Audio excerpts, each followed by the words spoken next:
यूं ही नहीं जहां में चर्चा हुसैन का, कुछ देख कर हुआ है जमाना हुसैन का। सर देकर दो जहां की हुकूमत खरीदी, महंगा पड़ा यजीद को सौदा हुसैन का। वाकया करबला एक ऐसा वाकया है जिसे सुनकर कोई भी शख्स हो, चाहे मुसलमान हो, ईसाई हो, हिंदू हो या सिख हो, आंख नम किए बगैर नहीं रह सकता। ये एक ऐसा वाकया है जिसमें नवासा रसूल सल्लल्लाहु अलैहि वसल्लम ने एक ऐसी कुर्बानी दी कि जिसे देखकर जमीन वाले अर्श वाले सब के सब दंग रह गए। पाक हुसैन इब्ने अली ने नाना के दीन के लिए ऐसी ऐसी कुर्बानियां दी कि तारीख भी हैरान रह गई। हुसैन इब्ने अली ने बताया कि कैसे बातिल के आगे सीसा पे लाई दीवार बन जाते हैं, अपने बेटे, भाई, भांजे, भतीजे, पूरा घराना लुटा देते हैं, मगर हक की राह से एक कदम पीछे नहीं हटते। ये काफिला 28 रजब को मदीना से अपने अहलो अयाल के साथ अपने नाना की उम्मत को बचाने निकल पड़ा और 2 मुहर्रम को एक रेत के मैदान, जिसे हम करबला के नाम से जानते हैं, रोक दिया गया। 7 मुहर्रम को इन पर पानी बंद कर दिया जाता है। फिर शुरू होता है जुल्म, ऐसा जुल्म जो कभी न देखा गया और न देखा जाएगा। हुसैन इब्ने अली के सबसे छोटे बेटे अली असगर को शहीद कर दिया गया, जिनकी उम्र मुबारक अभी 6 माह ही थी। ऐसे तीर से शहीद किया गया जिसका वजन उस बच्चे से ज्यादा था। हुसैन इब्ने अली के जवान बेटे अली अकबर को बेदर्दी से शहीद कर दिया गया, वो बेटा जो हुसैन ने दुआ से मांगा था कि अल्लाह ऐसा बेटा अता कर जिसका चेहरा मेरे नाना मोहम्मद सल्लल्लाहु अलैहि वसल्लम से मिलता हो। और आज वही चेहरा खून में लथपथ है और हुसैन अली अकबर के लाशे को खेमों की तरफ ले जा रहे हैं, अपने सबसे वफादार और बहादुर भाई, और ऐसे बहादुर के जिनको अगर तलवार उठाने की इजाजत दे दी जाती तो करबला का मंजर ही बदल जाता।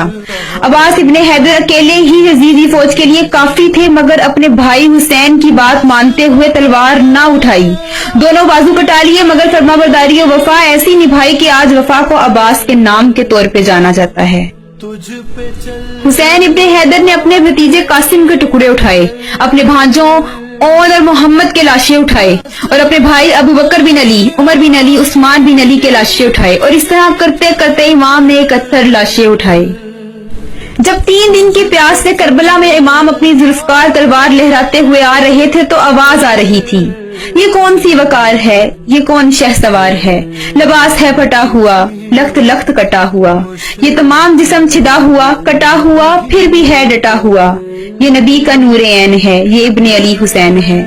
रावी कहता है कि इमाम के बदन पर 113 सुराख तीरों के थे, 33 जख्म नेजों के और 34 घाव तलवारों के थे। इमाम हुसैन ने जब पेशानी सजदे में रखी तो अर्ज की, ऐ अल्लाह मैं तेरी तकदीर पे राजी हो गया, अल्लाह जख्म सहकर भी मुस्कुरा रहा हूँ, तेरी तरफ से जो दुख आए इनको कबूल किया, ऐ अल्लाह मैंने सब कुछ कबूल किया, हुसैन तेरी रजा में राजी है, क्या तू भी हुसैन से राजी है। और इस तरह हुसैन ने अपनी जान नाना के दीन पे वार दी। सवाल ये है कि ये सारी कुर्बानी इमाम हुसैन ने उम्मत के लिए दी, मगर आज वही उम्मत जिसमें कुछ लोग कहते हैं कि ये 2 शहजादों की जंग थी।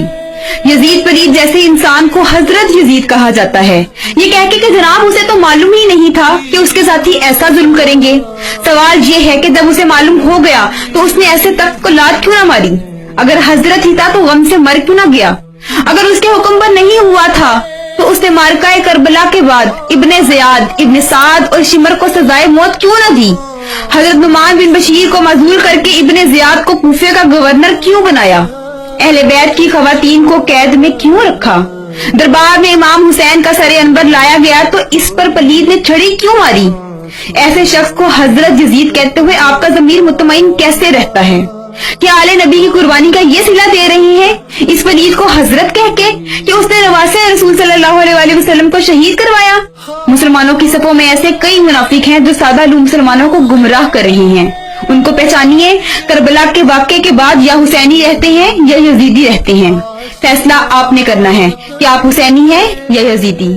इसके साथ ही मैं आपसे इजाजत चाहूंगी।